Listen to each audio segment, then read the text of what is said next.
guys, welcome to another vlog. Vlog பேரில் நான் Moto vlogging பண்ணிக்கிட்டு இருக்கேன். ஸோ இன்றைக்கி அந்த மாதிரி தான். ஏன்னா லாஸ்ட் வீடியோஸை நம்ம ரெண்டு முக்கியமான பைக் ரைடிங் டெக்னிக்ஸ் பார்த்தோம். ஒன்று வந்து ரெவ் மேட்சிங் என்ஜின் பிரேக்கிங் பார்த்தோம். அப்புறம் வந்து எப்படி பிரேக்கிங் வந்து எப்படி எஃபெக்டிவாக பண்ணுறதுன்னு பார்த்தோம். ஸோ இன்றைக்கி புதுசாக ஒன்று பார்க்க போகிறோம்.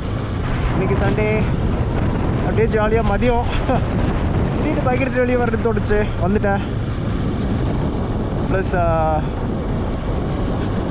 இந்த குறிப்பிட்ட பைக் ரைடிங் டெக்னிக் பற்றி பேசணும்னு தோணுச்சு. அதுதான் இப்போ பண்ண போகிறேன். இன்றைக்கி வந்து நம்ம பார்க்க போகிற முக்கியமான விஷயம் வந்து கவுண்டர் ஸ்டியரிங். ரொம்ப டெக்னிக்கலாக போகாமல் சிம்பிளாக பற்றி சொல்கிறேன். கவுண்டர் ஸ்டியரிங் எதுக்கு வந்து உங்களுக்கு யூஸ் ஆகும்னா, கவுண்டர் ஸ்டியரிங் வந்து ஒரு கவுண்டர் இன்ட்யூட்டிவான விஷயம். அதாவது நீங்கள் ஆப்போசிட்டாக ஒரு விஷயம், நீங்கள் அச்சீவ் பண்ணுற விஷயத்துக்கு ஆப்போசிட்டாக ஒரு விஷயம் பண்ணி அச்சீவ் பண்ணுற மாதிரி இருக்கும். அதாவது மெயினாக வந்து கவுண்டர் ஸ்டியரிங் எதுக்கு ஹெல்ப்ஃபுல் ஆகும்னா, ஈஸியாக வந்து நீங்கள் கார்னர்ஸில் வந்து டோர் பண்ணுறதுக்கு ஹெல்ப்ஃபுல் ஆகும். நிறைய பேர் வந்து கார்னர்ஸில் வந்து என்ன சொல்கிறது, கார்னரிங் பண்ணுறதுக்கு நிறைய பேர் நல்லா ஸ்பீடில் போகிறாங்க. சிலர் வந்து நான் வந்து ரொம்ப ஸ்லோவாக தான் வந்து கார்னர்ஸ் எடுக்க முடியுது அப்படின்னு சொல்கிறவங்களாம் இது ரொம்ப சிம்பிளான ட்ரிக்கு. இதை வந்து கற்றுக்கிட்டிங்கன்னா உங்களுக்கு ரொம்ப யூஸ்ஃபுல்லாக இருக்கும். ப்ளஸ் வந்து இதுக்கு பெருசாக ப்ராக்டிஸில் தேவையில்லை, ஜஸ்ட் சிம்பிள் திங். ஓகேங்களா? திருமூச்சிமலை டேம்லேருந்து சூப்பராக தண்ணி வந்துட்டுருக்கு. இப்போ நான் போக போகிறது என்னோடய ஃபேவரட் ரோடுங்க.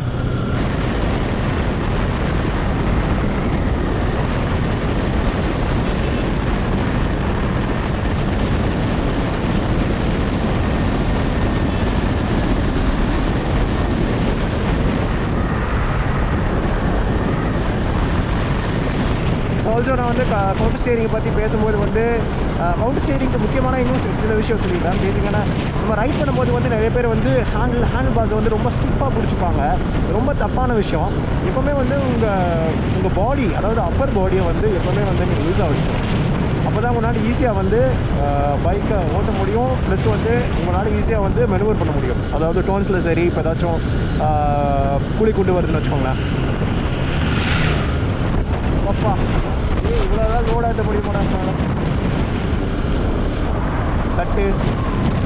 ஓகே, ஸோ எப்பவுமே வந்து அப்பர் பாடியை வந்து லூஸாக வச்சுக்கோங்க. அப்பர் பாடி ஹேண்ட்ஸை வந்து ஃப்ரீயாக வச்சுக்கோங்க. நிறைய பேர் வந்து ஜாயிண்ட்டில் பெயின் வருது, ஆர்மில் வந்து பெயின் வருது, ஃபிங்கர்ஸில் வந்து பெயின் வருது, நக்கிள்ஸில் பெயின் வருதுன்னு சொல்லுவாங்க இல்லையா? அதெல்லாம் வந்து மெயின் காரணம் வந்து ரொம்ப ஸ்டிஃபாக இப்படி பிடிச்சி ஓட்டினீங்கன்னா உங்களால் வண்டியும் சரியாக வந்து மெனுவர் பண்ண முடியாது. ஸ்ட்ரெயிட் லைன் மட்டும் இல்லை, மற்ற நீங்கள் கார்னர்ஸில் சரி எப்போவுமே வந்து அப்பர் பாடியை வந்து லூஸாக வச்சுக்கோங்க, ஸ்ட்ரெஸ் ஃப்ரீயாக வச்சுக்கோங்க. அப்போ தான் வந்து நீங்கள் ஷார்ட் டிஸ்டன்ஸ் ரைட் பண்ணாலும் சரி, லாங் டிஸ்டன்ஸ் நீங்கள் ரைட் பண்ணாலும் சரி, உங்களால் வந்து ஈஸியாக ரைட் பண்ண முடியும். நான் வந்து இந்த பாடி பொசிஷன் வந்து கம்ப்ளீட்டாக, அதாவது என்டையர் பாடி பொசிஷன் நம்ம ரோட்டில் ஓட்டும் போது எப்படி பாடி பொசிஷன் இருக்கணும், ட்ராக்கு வேறு ரோடுக்கு வேறு லைக் சிமிலாரிட்டிஸ் இருக்குது. But still there are some changes பண்ணோம். ஸோ அதை வந்து நான் செப்பரேட்டாக ஒரு வீடியோவில் சொல்கிறேன். ஸோ இப்போ வந்து நம்ம கவுண்டர் ஸ்டியரிங் இப்போ நீங்கள் பார்த்தீங்க, அதை வந்து இன்னொரு 2-3 டைம் வந்து நான் வந்து டெமோன்ஸ்ட்ரேட் பண்ணி காமிக்கிறேன். அப்போ உங்களுக்கு ஈஸியாக இருக்கும்.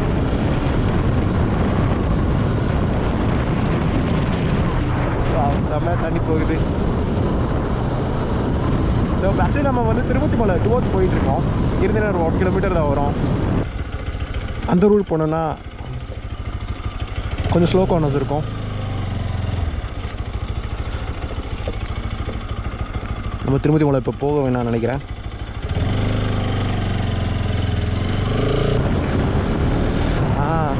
பாருங்க. ஸோ லாஸ்ட் நான் இப்போது கடைசி சீக்வன்ஸில் வந்து நீங்கள் பார்த்துருந்தீங்கன்னா தெரிஞ்சிருக்கோம் கவுண்டர் ஸ்டியரிங்க. அதாவது லெஃப்ட் ஒன்ஸில் வந்து ரைட்டு கட் பண்ணி எடுத்தேன். ரொம்ப இல்லை, லைட்டாக ஒரு சின்ன டேப், அவ்வளோதான். பாருங்கள் இப்போ மாதிரி.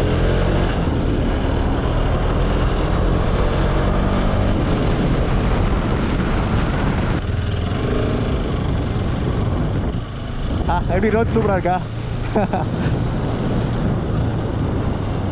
இன்னும் மான்சூன் வரலைங்க. மான்சூன் வந்தால் இன்னும் சூப்பராக இருக்கும் அந்த இடம்லாம். Waiting for it eagerly. So அப்போ நம்ம நிறைய ரைட்ஸ் பண்ணலாம். இப்போ பண்ணி காமிக்கிறேன் பாருங்க. ரைட். அப்பா எல்லா பக்கம் ஸ்பீட் பிரேக்கர் போட்டு வச்சுருக்காங்கப்பா. ஸோ கவுண்டர் ஸ்டீரிங் இப்போ கொஞ்சமாச்சும் ஸ்பீடில் நம்ம பண்ணால் தான் பண்ண முடியும். ஈஸியாக இருக்கும். ரைட் சைட் இப்போ புஷ் பண்ணும். லெஃப்ட் சைடு லைட்டாக அந்த புஷ் ஆகும். லெஃப்ட் ஒன் பாருங்க. கொஞ்சம் ரைட் போய் எடுத்தேன் பார்த்தீங்களா. இப்போ ரைட் டர்ன் கொஞ்சம் லெஃப்ட் போய் எடுக்கிறேன்.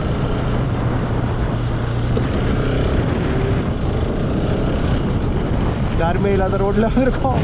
ரொம்ப இதே வந்துட்டோம். Hope you understand. You understood இது வரைக்கும். ரைட்டு எப்படி இதுக்கு மேலே ரோடே இல்லை போட்டியே.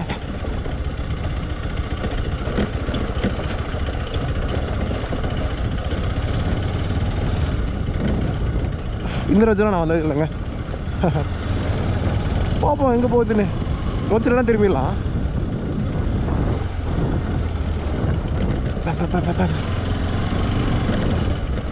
அதே மாதிரி தான் இன்னொன்று வந்து அந்த கையை ஃப்ரீயாக ரிலாக்ஸாக வைக்கிறதுக்கு சொன்னேன் இல்லையா. இந்த மாதிரி குழிக்குண்டெல்லாம் வரும்போது என்ன சொல்கிறது, கை ஸ்டிஃபாக வைக்காதீங்க. அந்த விஷயம் லூஸ் ஆவீங்க. அப்போ தான் வந்து உங்கள் பைக் கூட நீங்களே அப்படியே வந்து சஸ்பென்ஷன் கூட உங்கள் ஃபோக்ஸ் கூட வந்து நீங்கள் ஈஸியாக வந்து ட்ராவல் ஆக முடியும். ஐ திங்க் இதுக்கு மேலே ரோடு இல்லை, திரும்பிடலாம்.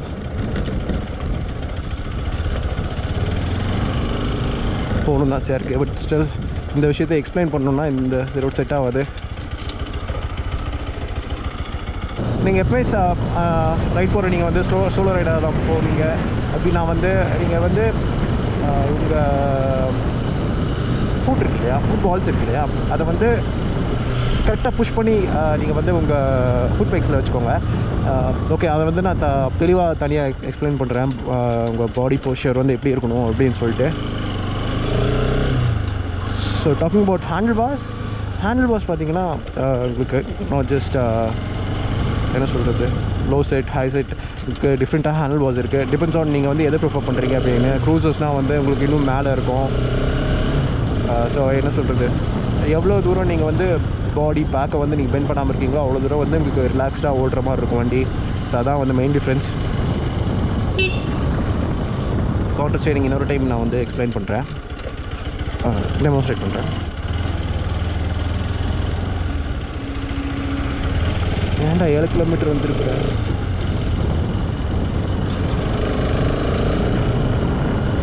ஸோ இப்போ அங்கே வந்து ஒரு லெஃப்ட் வருது இல்லையா. ஸோ அதுக்கு நான் எப்படி திருப்ப போகிறேன்பாங்க. ஃப்ரீ பிரேக்கர் ரைட் லைட்டாக வந்து லெஃப்ட் திருப்ப போகிறேன், அவ்வளோதான். நீங்கள் வந்து ரொம்ப வந்து ரைட் திருப்ப தேவையில்லை. ரொம்ப அக்ரெசிவாக வந்து இப்படிலாம் திருப்ப தேவையில்லை. அப்போல்லாம் அந்த விஷயம் பண்ணிடாதீங்க. லைட்டாக ஒரு டின்ச் அவ்வளோதான். இப்போ நம்ம வந்த ரோடுக்கே போகிறோம்.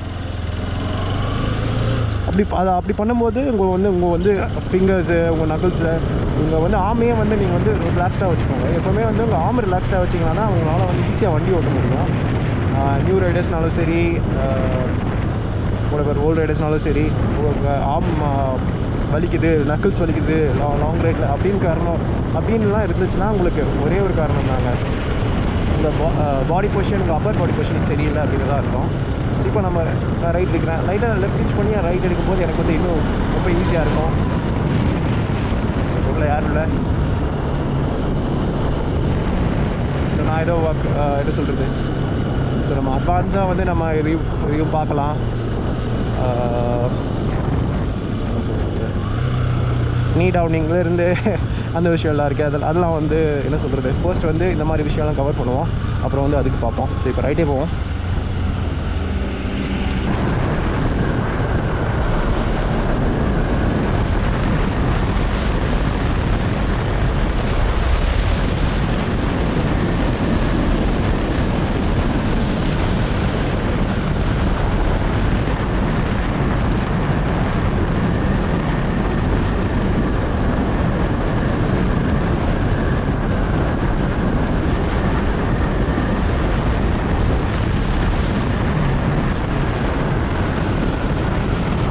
பார்த்துருப்பீங்க ரைட் 2 லெஃப்ட் டர்ன்ஸ் எடுத்தேன். இருக்கும்போது கொஞ்சம் வந்து ரைட் டேர்ன் பண்ணி அப்புறம் வந்து லெஃப்ட் எடுத்தேன். எனக்கு எவ்வளோ ஈஸியாக இருந்துச்சுன்னு உங்களுக்கு பார்த்துருப்பீங்க. ஹோப்ஃபுல்லி இதை நீங்கள் ப்ராக்டிஸ் பண்ணி யூஸ் பண்ணுங்கள். ரொம்ப அக்ரெசிவாக கொடுக்க தேவையில்ல, ஜஸ்ட் நார்மலாக பண்ணுங்கள், உங்களுக்கு ரொம்ப ஹெல்ப்ஃபுல்லாக இருக்கும். ஆல்சோ வந்து இன்னொரு டிப் என்னென்னா வந்து நீங்கள் வந்து கார்னரிங் எடுக்கும்போது உங்கள் பாடியை வந்து சேர்த்து பாடி வந்து எப்படி சொல்கிறது, பாடி பொசிஷன் ரொம்ப இம்பார்ட்டன்ட் வந்து கார்னரிங் எடுக்கும்போது. நீங்கள் இருக்கும்போது சும்மா பாடியை ஸ்டிஃபாக வச்சுக்காதீங்க. நான் சொன்னேன் அப்பர் பாடி வந்து லூஸாக இருக்கணும்னு சொல்லிட்டு. அது இல்லாமல் வந்து லைட்டாக நீங்கள் அந்த கார்னர் நீங்கள் போகிற லைன் இருக்கு இல்லையா, நீங்கள் போகிற லைனில் வந்து உங்கள் பாடியை வந்து லைட்டாக வந்து மூவ் பண்ணுங்கள். மூவ் பண்ணிங்கன்னா தான் வந்து நீங்கள் வந்து நீங்கள் இருக்கிற கார்னர் வந்து ரொம்ப கன்வின்சிங்காக இருக்கும். நார்மலாக உங்களுக்கு பைக் என்ன எப்படி பிஹேவ் பண்ணால் இப்போ பாருங்கள் ஸ்ட்ரைட் லைனில் போய்கிட்டு இருக்கு. ஸோ ஸ்லோ ஸ்பீட்ஸில் வந்து நீங்கள் எப்படி திருப்பினாலும் வந்து நீங்கள் கொடுக்குற ஆக்ஷனுக்கு வந்து பைக் வந்து ரெஸ்பாண்ட் பண்ணும், அப்போவே ரெஸ்பாண்ட் பண்ணும். பட் நீங்கள் வந்து ஒரு ஒரு நல்ல ஸ்பீடில் போகும்போது அப்படி பண்ணாது. அப்போ தான் வந்து உங்களுக்கு கவுண்டர் ஸ்டீரிங் வந்து ஹெல்ப்ஃபுல்லாக இருக்கும். அதே அந்த தாத்தானால இன்னொரு விஷயம் சொல்கிறேங்க, தயவு செஞ்சு காரில் நீங்கள் போகும்போது வந்து குப்பை போடாதீங்க ரோட்டில்.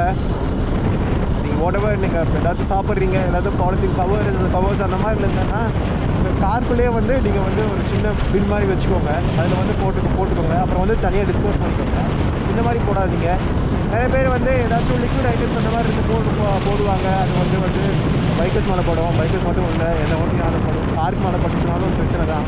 இப்போ விண்ட்ஸ்க்ரீன் ஃபுல்லாக கவர் ஆகிடுச்சுன்னா உங்களை ஓட்ட முடியாது. என் வ்ளாகில் என் ஊரையும் காமிக்கிறது சந்தோஷமாக இருக்குது. எவ்வளோ அழகாக இருக்குல்ல, ப்ளஸ் டூ பீங்க இதை தான் ஒவ்வொரு வ்ளாக்லையும் சொல்லிட்டுருக்கேன். ஓகே, ஸோ நான் சொன்னேன் இல்லையா, அதே மாதிரி தான். ஸோ ஒரு குறிப்பிட்ட நீங்கள் ஸ்பீட் போகும்போது வந்து நீங்கள் நினைக்கிற அளவுக்கு நீங்கள் வந்து டேர்ன் பண்ண முடியாது. லைக் கார்ஸில் வந்து கார்ஸ்லேயும் அந்த மாதிரி தான். பட் கார்ஸில் வந்து உங்களுக்கு வந்து ட்ராக்ஷன் அதிகமாக இருக்கும். 4 வீல்ஸ் இருக்கும்போது நீங்கள் வந்து ட்ராக்ஷன் அதிகமாக இருக்கும். நீங்கள் டேர்ன் பண்ணி ஏதாச்சும் இதனால் வந்து நீங்கள் கண்ட்ரோல் பண்ணிக்கலாம். பைக் அப்படி கிடையாது, ட்ராக்ஷன் வந்து 2 வீல்ஸ் தான். ஆல்சோ மறக்காமல் இன்ஸ்டாகிராமில் ஃபாலோ பண்ணுங்கள். நம்ம இங்கே ஒரு கம்யூனிட்டி பில்ட் பண்ணலாம் இப்போ பைக்ஸ் அண்ட் கார்ஸ். இது நம்ம யூடியூப் சேனலோட ஒரு பெரிய மோட்டிவாக தான். Suren_F1. அது என்னடா F1 கேட்டிங்கன்னா ஃபார்முலா 1 பெரிய ஃபார்முலா 1 ஃபேன். ஃபார்முலா 1 மட்டும் இல்லை, ஃபார்முலா 1 MotoGP, மோட்டர் ஸ்போர்ட் எல்லாமே எல்லாம் ஆல்மோஸ்ட் எல்லாம் டாப் டியர் ரேசிங் சீரிஸும் பார்ப்பேன். ப்ளஸ் வந்து எழுதுவேன். ஸோ ஜேர்னலிசம்க்கு கம்ப்ளீட் ஆட்டோமோட்டிவ் ஜேர்னலிசம் வரதுக்கு முன்னாடி மோட்டர் ஸ்போர்ட் ஜேர்னலிஸ்ட்டாக இருந்தேன். இண்டிபெண்டன்ட் ப்ளாக் வச்சுருந்தேன். அதெல்லாம் பெரிய கதைங்க. அது எப்பாச்சும் நீங்கள் இன்ட்ரெஸ்ட்டாக இருந்தால் கேட்டு சொல்கிறேன். இப்போ வேணாம். லைட்டாக லெஃப்ட் ரைட்டு ஆக்சலரேட் பண்ணுறேன், அவ்வளோதான். இப்போ வந்து லெஃப்ட் லைட்டாக ரைட்டு லெஃப்ட்டு. நான் லீன் பண்ணுறதே உங்களுக்கு வித்தியாசம் தெரிஞ்சுக்கணும்னு நினைக்கிறேன். நீங்கள் நார்மலாக வந்து நார்மல் ஸ்டீரிங் வந்து ஒரே ஆக்சிஸில் வந்து நீங்கள் திரும்பும்போது உங்களுக்கு அந்த கான்ஃபிடன்ஸ் இருக்காது. அதாவது எல்லா சர்ஃபேஸ்லேயும் இந்த மாதிரி நார்மல் ரோட்ஸ் இருந்தால் உங்களுக்கு பிரச்சனை இருக்காது.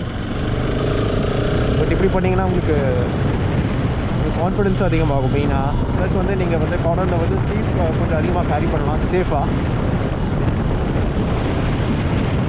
இப்போ பார்த்தீங்கன்னா நான் டவுன் எடுக்கும்போது வந்து லெஃப்ட் போயிட்டு ரைட் வந்திருப்பேன், ரைட் போயிட்டு லெஃப்ட் வந்திருப்பேன். பழைய 40-55 ஓவர்டேக் பண்ணும்போது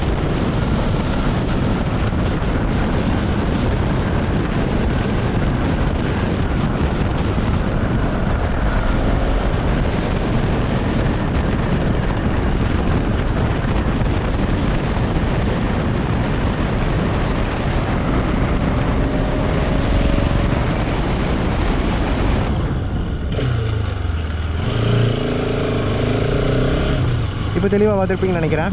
லோ மேட்சிங்க, லோ கியர்ஸில். ஸோ திருப்பி பண்ணி காமிக்கிறேன்.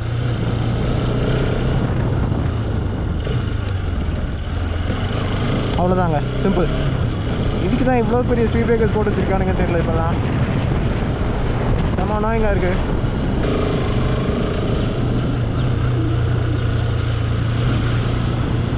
கவுண்டர் ஸ்டீரிங் அகேன் ஸ்லைட்டாக லெஃப்ட் வந்து இப்போ நான் ரைட் திரும்பினேன். So this is basically the thing. ஓகேங்களா, ரொம்ப இது பண்ணி பெருசாக ஒன்றும் நினச்சிக்க தேவையில்லை. லைட்டாக லெஃப்ட் ஒன்னா லைட்டாக போய்ட்டு லெஃப்ட் பார்த்தீங்கன்னா லெஃப்ட் ஒன்று வருது. லைட்டாக ரைட் போயிட்டு திரும்புகிறேன். ஸோ அப்போ வந்து உங்களுக்கு ஈஸியாக இருக்கும். நீங்கள் மெயின் திங் அதுதான். சரி, ஆல்மோஸ்ட் வீட்டுக்கு பக்கம் வந்தாச்சு.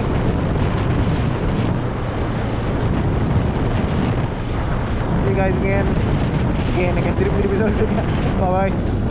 Take care. So long.